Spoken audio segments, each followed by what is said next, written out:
네, 우리 함께 고백해 보겠습니다. 하나님께 돌아가면 새로운 삶이 시작된다. 네, 우리 한 번 더 고백할까요? 하나님께 돌아가면 새로운 삶이 시작된다. 아멘. 우리 함께 고백한 이 제목을 가지고 오늘 하나님의 말씀 증거하도록 하겠습니다. 평범한 병에 물을 담으면요, 물병이 되고요. 평범한 병에 꽃을 담으면 꽃병이 됩니다. 평범한 그릇에 밥을 담으면요, 밥그릇이 되고, 평범한 그릇에 담배꽁초를 담으면요, 잿더리가 됩니다. 무슨 말이에요? 무엇을 담느냐에 따라 쓰임새가 달라진다라는 말입니다. 어제 저희 청년들과 함께 합정에 있는 양화진 선교사 묘원을 다녀왔습니다. 정확한 명칭은요, 양화진 외국인 선교사 묘원입니다. 우리나라의 복음을 전하기 위해서 목숨까지 헌신하신 선교사님들과 그 가족들을 기리기 위해서 만들어진 묘원이에요. 가보신 분은 아시겠지만 규모가 꽤 크고요, 정말 아름답게 꾸며져 있습니다. 저희가 이제 어제 방문했는데 29일이었잖아요. 근데 바로 그 전날 금요일이죠, 28일에 양화진 선교 묘원을 방문했던 100만 번째 참배객이 왔다 갔다고 해요. 그러니까 정말 많은 사람들이 지금도 양화진을 방문하고 있는 거죠. 기독교의 유명한 성지 중에 하나입니다. 저희가 그곳에 가자마자 어제 묘원이 어떻게 만들어지게 되었는지 이제 강의를 듣고 이제 밖에 나와서 묘원을 거닐면서 함께 안내해 주시는 집사님의 설명을 들으면서 강의를 들었습니다. 이 선교사님은 어떤 선교사님이고 어떻게 오게 되셨고 어떤 사역을 하셨으며 어떻게 순교하게 되셨는지, 어떻게 돌아가게 되셨는지, 그런 이야기들을 우리가 듣게 되었습니다. 근데 여러분, 어제가요, 그냥 토요일이 아닙니다. 폭염경보가 있던 토요일이었어요. 체감 온도가요 35도 정도 되었습니다. 밖에서 저희가 강의를 듣는데 다들 이게 땀인지 눈물인지 모를 정도로 엄청난 땀을 흘리면서 강의를 열정적으로 들었어요. 정말 더웠지만 정말 감사하고 행복한 시간이었습니다. 그렇게 강의를 듣고 마지막으로 전시실에 들어갔는데요, 선교사님들이 직접 사용했던 물건들과 여러 유품들이 전시되어 있었습니다. 그 중에는요, 선교사님이 끝까지 자신의 목숨을 바쳐 번역했던 성경책도 있었습니다. 그 중에 저희 눈길을 사로잡았던 한 글귀가 있었어요. 마이크 원래대로 해주시면 좋겠습니다. 우리에게 너무나 흔하고 당연한 성경책이잖아요. 근데 그 성경책을 한글로 번역하기 위해서 그분들이 얼마나 많은 헌신을 하셨는지 영상을 통해 우리에게 보여주는 거예요. 그리고 영상 끝에 이런 글이 나왔습니다. 한글이 성경을 번역하게 되었을 때 비로소 한글은 생명의 언어가 되었다. 한글이 성경을 번역하게 되었을 때 비로소 한글은 생명의 언어가 되었다라는 글귀가 나왔어요. 그저 편리한 언어에 불과했던 한글이 성경을 번역하니까요, 생명의 언어로 변화되었다는 것입니다. 한글이라는 글자 안에 성경을 담으니까요, 사람을 살리는 생명의 언어로 새롭게 변화되었다라는 것이에요. 무엇을 담느냐에 따라 쓰임새가 달라지고요, 무엇을 담느냐에 따라 존재 자체가 변화되게 된다라는 이야기겠죠. 제가 그 글을 보고 들었던 생각이요, 사람도 마찬가지겠다.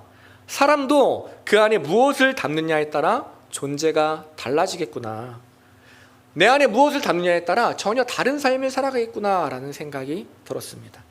사람이라고 다 같은 사람이 아니라는 거예요. 우리가 다 다른 삶을 살아가지 않습니까? 그 안에 무엇을 담고 살아가느냐가 정말 중요하구나 라는 마음이 들었습니다. 한 친구가요, 지난 금요기도회 때 예배 끝나고 이제 하나님께 기도하는데 이런 기도를 했대요. 하나님, 제가 좋은 말, 예쁜 말 할 수 있게 해주세요. 저 입술에서 좋은 말, 예쁜 말이 나올 수 있게 해주세요.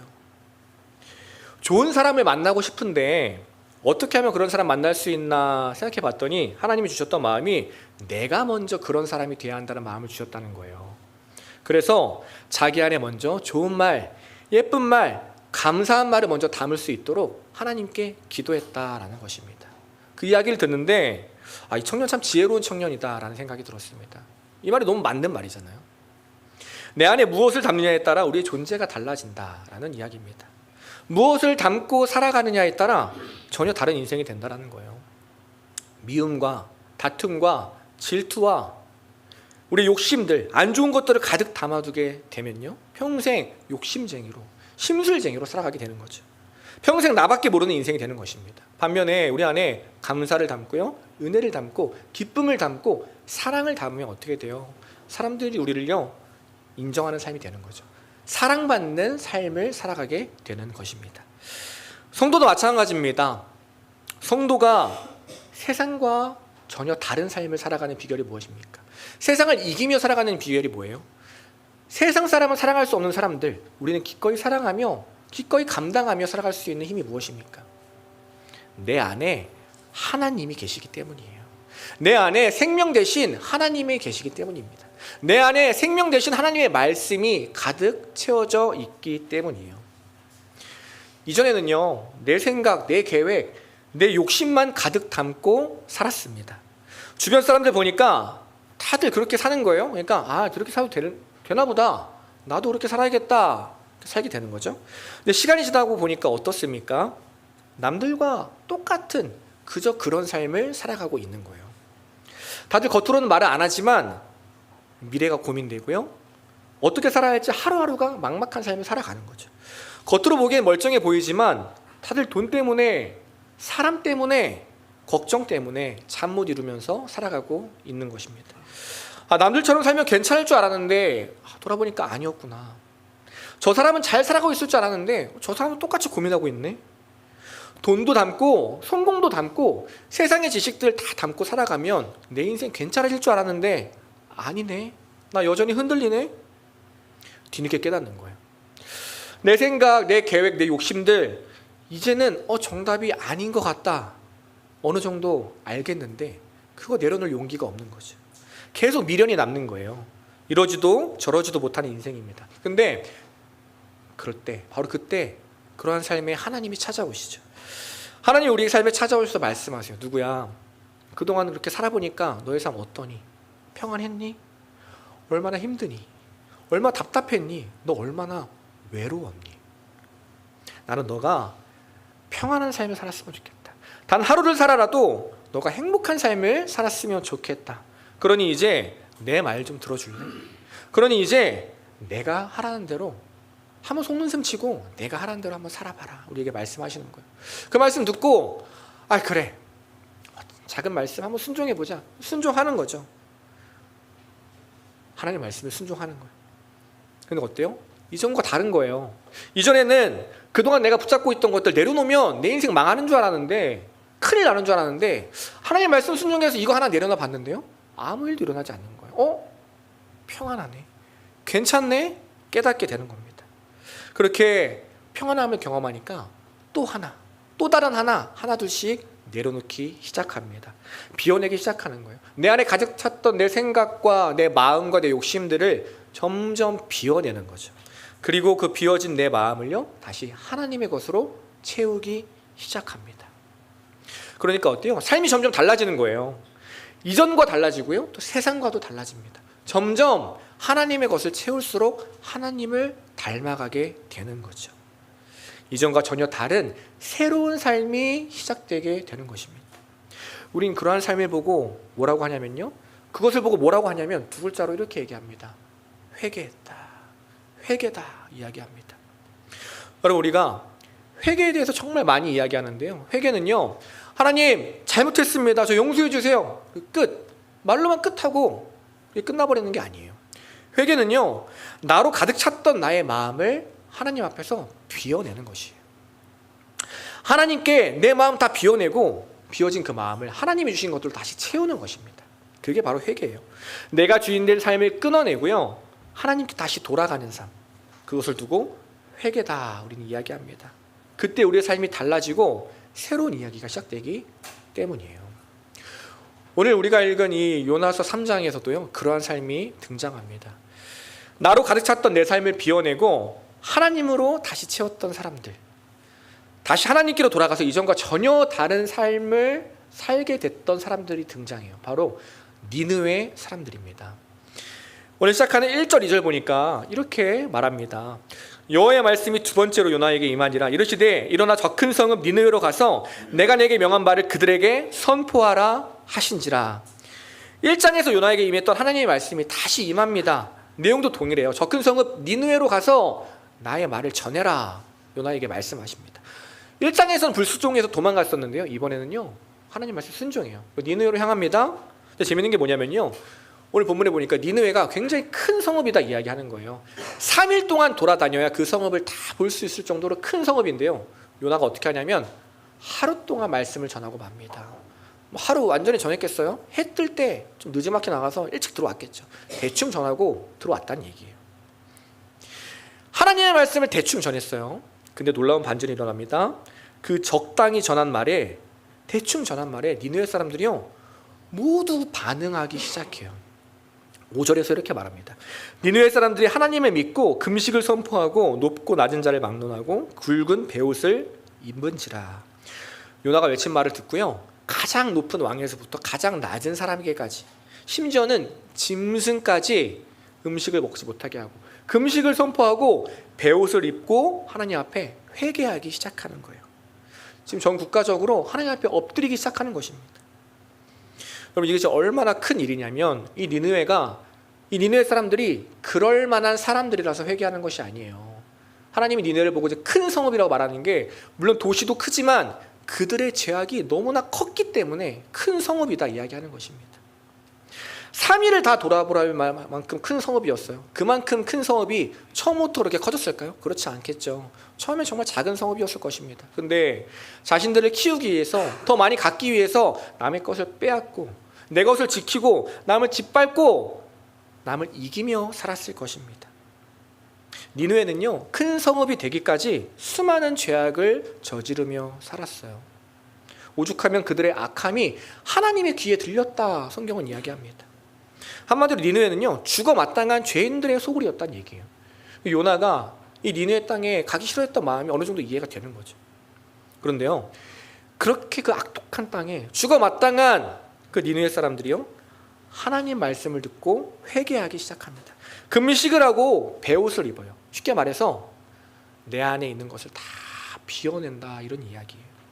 그동안 내 안에 가득 찼었던 내 욕심들, 이기심들, 미움들, 남을 향한 질투, 내 육신의 정욕, 무관심, 살인, 그 모든 것도 하나하나 비워내는 거예요. 그리고 그 마음에 하나님이 주신 마음들을 채워가기 시작합니다. 하나님, 그동안 제가 내 이웃을 미워하며 살았습니다. 내 가족을 미워하며 살았습니다. 나 혼자만 위해서 살았습니다. 이제는 제가 회개합니다. 내 이웃을 위해 살아가겠습니다. 말로만이 아니라 지금 당장 내가 돌이킵니다. 용서를 구하며 살아가겠습니다. 하나님, 그동안 제가 돈을 벌기 위해만 살았습니다. 돈이 나의 인생을 책임진다고 생각했습니다. 그런데 돌이켜보니까 이미 나의 충분한 것을 주셨는데 내 걸 모르고 살았습니다. 하나님, 이제는 나에게 주신 것에 만족하며 살아가겠습니다. 나에게 주신 것들 내 것만이 아니라 함께 나누며 살아가겠습니다. 하나님, 그동안 제가 걱정 근심하며 날마다 전전긍긍하며 살았습니다. 그런데 내 인생 내 손에 있는 것이 아님을 다시 깨닫습니다. 하나님, 이제는 내 삶 다 주님께 맡기고 날마다 걱정이 아니라 믿음으로 살아가겠습니다. 지금 이런 고백들이 각 가정에서 지금 넘쳐나고 있는 거예요. 하나님 앞에 엎드려서 회개를 하고 있는 것입니다. 그렇게 하나씩 하나씩 내 안에 있는 것들을 다 비워내고요, 하나님이 주신 마음들을 채우기 시작해요. 눈물을 흘리면서 나의 죄를 고백하고 하나님의 마음들을 채우기 시작합니다. 하나님을 완전히 떠났던 삶의 마침표를 찍고요, 다시 하나님께 돌아오는 삶을 선택한 거죠. 그러니까 어떻게 돼요? 하나님이 그들의 돌이킴을 보시고요, 그들의 삶을 완전히 새롭게 변화시켜 주십니다. 오늘 본문 10절이에요. 이렇게 이야기합니다.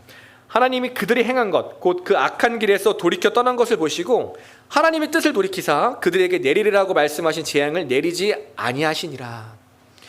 40일 뒤면 죽을 수밖에 없는 시한부 인생과 같은 사람들이었습니다. 너무나 죄악이 커서요, 그들의 운명은 죽을 수밖에 없는 운명이었어요.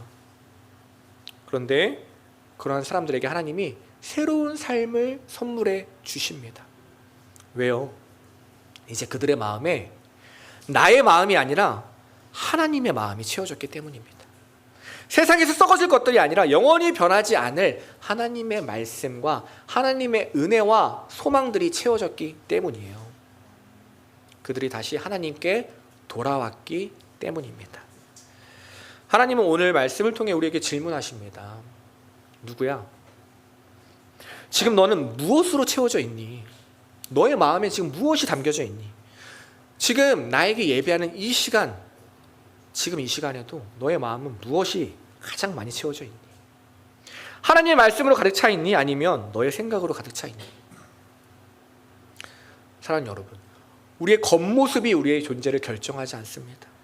누가 착하게 살고 누가 못되게 사느냐, 누가 열심히 하고 누가 덜 하느냐, 그런 것이 우리의 존재를 결정하지 않아요. 무엇이 우리의 존재를 결정하냐면요, 내 안에 무엇을 채우며 살아가느냐. 지금 내 안에 무엇으로 가득 채워져 있느냐, 내 안에 가득 채워져 있는 존재가 바로 무엇이냐, 그것이 나를 증명한다라는 것입니다. 진짜 변화를 경험하려면요, 환경을 변화시키는 것이 아니라 나의 존재가 변해야 합니다. 내가 변해야 그때야말로 진짜 새로운 삶이 시작되는 거예요. 오늘 니느웨는요, 세상에서 가장 악한 사람들이었지만 그 마음에 하나님을 담았습니다. 그래서 다시 살아났어요. 가장 악한 사람들이었지만 하나님께 돌아갔더니 하나님이 새로운 삶을 허락해 주셨습니다. 제가 처음에 말씀드린 것처럼 평범한 글자에 성경을 담으면요, 사람을 살리는 생명의 언어로 변화됩니다. 우리도 마찬가지예요.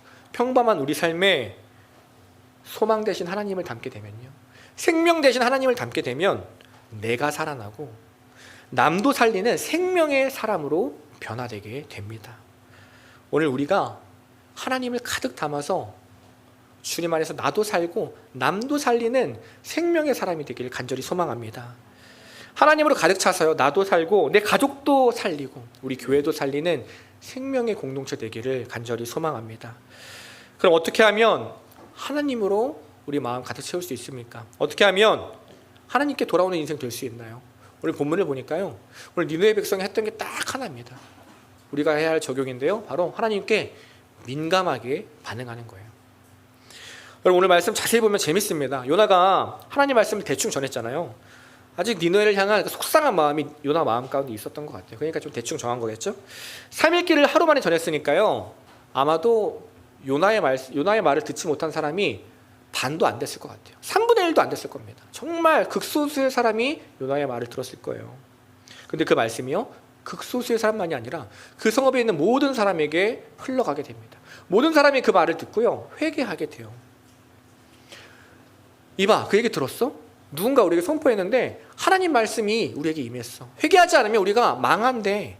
그 말씀 듣고 무슨 소리야, 무슨 잠꼬대 같은 소리야, 가서 잠이나 자, 이렇게 반응하는 것이 아니라 하나님이라는 주어가 들리자마자 민감하게 반응하는 거예요. 내 삶을 딱 멈추고 그 자리에 엎드려서 하나님께 회개하기 시작하는 거예요.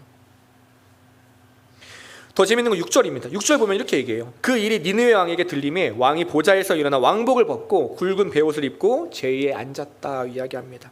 요나가요, 전하기 싫은 말씀을 왕궁까지 가서 전하지 않았을 것 같아요. 그렇죠? 그냥 대충 큰 도로에 가서 몇 번 외치고 말았겠죠. 근데 그 이야기를요, 사람들이 수군수군 대는 이야기를 그 나라의 왕이 들었어요. 근데 그 한 나라의 왕이요, 사람들이 그냥 시장에서 수군수군 거리는 이야기를 무시할 수도 있는데 무시하지 않습니다. 너무나 바쁜 삶 가운데서 갑자기 하나님이란 얘기가 딱 들리자마자, 하나님이란 주어가 딱 들리자마자 딱 자신의 삶을 멈추기 시작해요.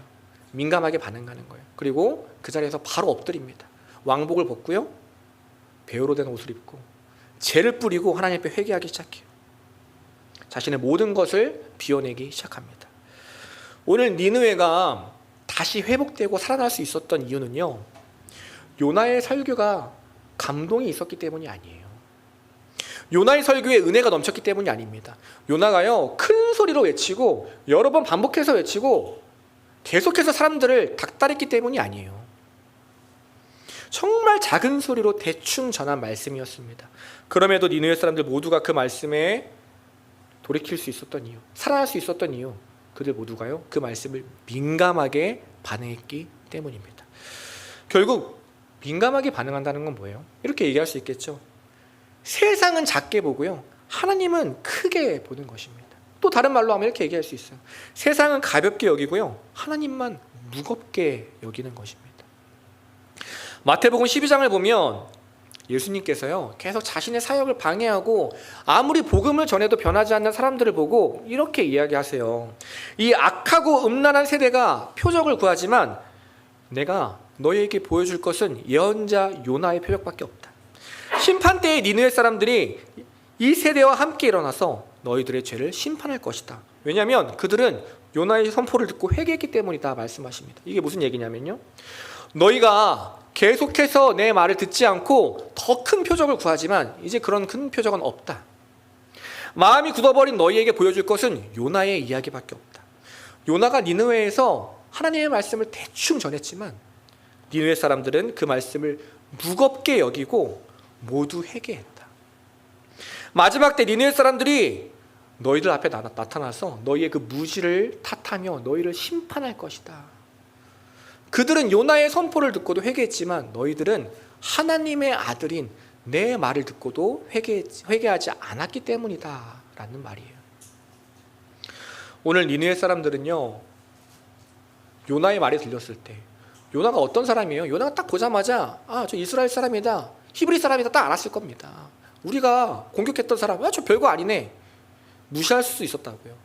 그 사람 말을 듣는 게 내 체면 상하는 일인데 그렇게 생각할 수도 있었다고요. 근데 그런 거 다 신경 쓰지 않았어요. 내 생각, 내 체면, 사람들의 시선, 그런 것들 다 내려놓은 거예요.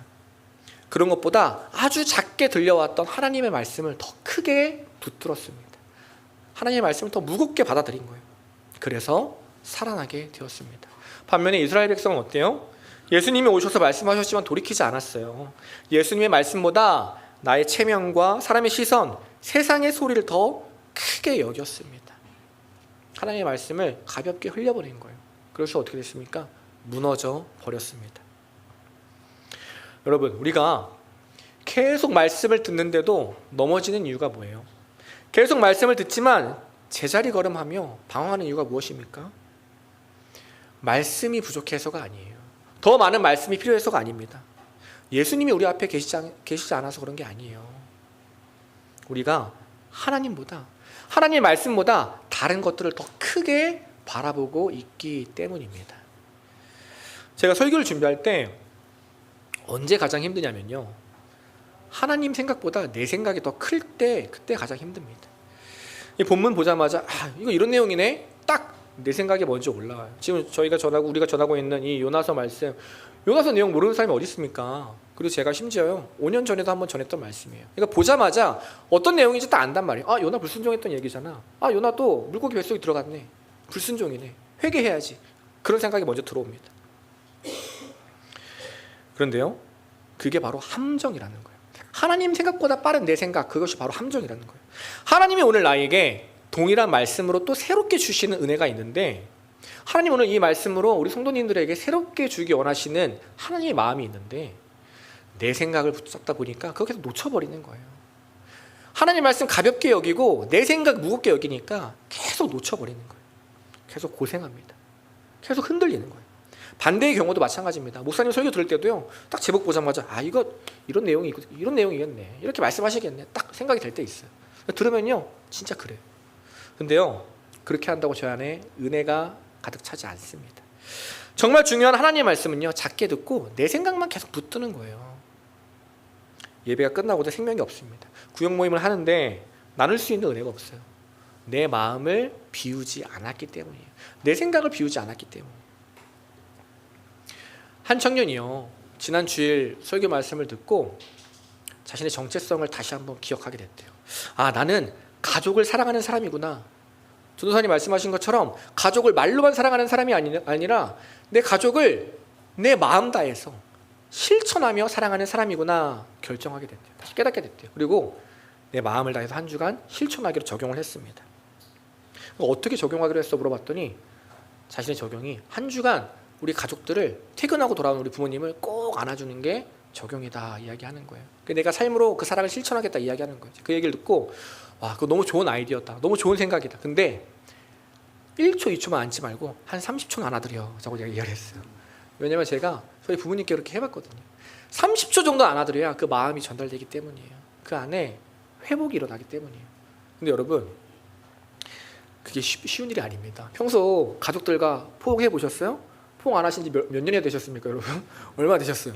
이게 쉬운 일이 아니에요. 포옹을 한번 하면요, 한 2초만 지나도 어색해요. 자주 안 하면요 10초 버티는 게 쉽지 않습니다. 괜히 빨리 떨어지고 싶고. 근데요 30초라고요. 30초 동안 버틴다는 건 쉽지 않아요. 이 청년도 막상 하려니까 고민이 되는 거예요. 어차피 아무도 모르니까 그냥 살짝 안고 30초 앉았다고 얘기해야겠다. 그래, 아무도 안 보니까 그냥 말로만 사랑한다 해야겠다. 여러 고민들이 됐겠죠. 평소에 부모님을 자주 안아드린 것도 아니니까 고민이 되고 갈등이 되고 어색하고 부모님 보기 민망하고 어떻게 얘기를 꺼내고 안아드려야 할지도 모르겠고 갑자기 안기자니 이상한 소리 들을 것 같고 여러 갈등이 되는 거예요. 안 할 수 있는 핑계가 너무나도 많았다는 거예요. 근데 너무 멋있는 게 이 청년이요, 그 많은 핑계들, 그 많은 어려움들 다 작게 여기고 다 가볍게 여기고 나는 가족을 사랑하는 사람이다. 나는 어떻게든 우리 가족을 사랑하는 하나님의 자녀다. 그 마음 하나만 꼭 붙든 거예요. 그거 하나만 크게 붙잡은 거예요. 그래서요 30초를 안아드렸대요. 하나, 둘, 셋 이러면서 30초를 안았대요. 처음에 다 당황하셨는데요, 그렇게 30초를 안으니까 서로 사랑이 너무나 느껴졌대요. 너무나 감사하다는 말을 했습니다. 저에게 얘기하는 게 그렇게 하길 너무나 잘했어요. 처음 경험해보는 감동이었어요. 처음 느껴보는 은혜였어요. 너무 행복했어요. 저에게 마음을 나눴습니다. 수많은 방해가 있었다고요. 그러나 하나님께만 민감했던 것입니다. 내 체면, 사람의 시선, 누군가의 평가, 그런 것들보다요 하나님이 주신 마음만 더 무겁게 여긴 거예요. 하나님이 주신 마음만 더 무겁게 여기고 그것만 바라보고 다른 것들은 다 비워버린 것입니다. 그러니 어때요?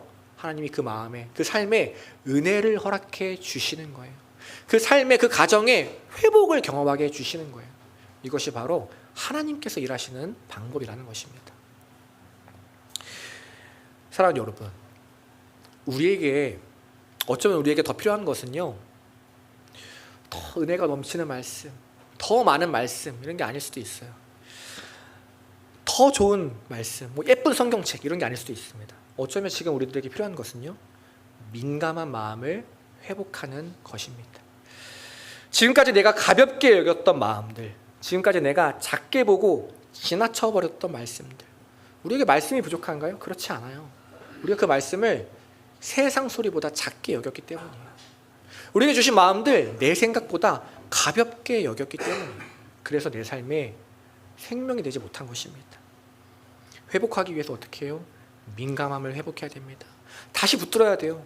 다시 하나님의 말씀을 무겁게 여기고 하나님 말씀 앞에 뜨겁게 반응해야 됩니다. 그때 우리의 삶이 회복돼요.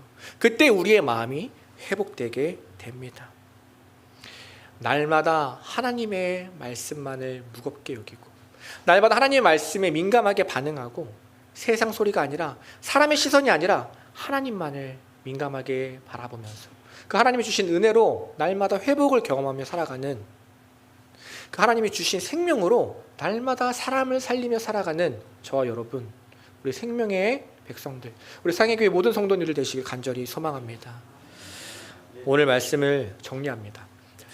무엇을 담느냐에 따라서 존재가 달라져요. 남들과 똑같은 것을 담고 살아가면요, 남들과 똑같은 삶을 살아갑니다. 남들과 다른 인생을 살기 위해서는요, 새로운 인생을 살아가기 위해서는 전혀 다른 것을 담아야 됩니다. 바로 우리에게 생명 대신 하나님을 담으며 살아가야 합니다. 내 안에 하나님을 담으면 우리는요, 하나님 같은 삶을 살아가게 돼요.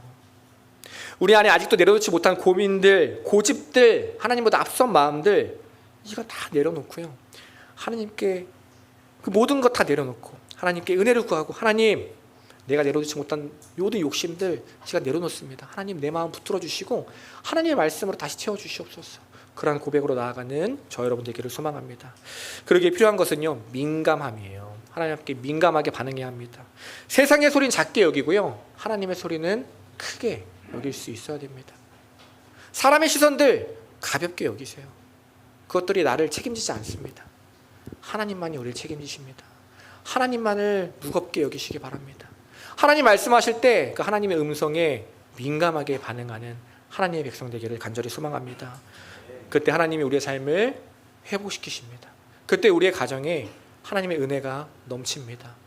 이 이야기가 들리는 이야기로 끝나는 것이 아니라 우리의 삶 가운데 경험되어지고 날마다 우리 삶의 간증으로 드러나는 저와 여러분, 우리 사역의 모든 성도님들 되시기를 간절히 소망합니다.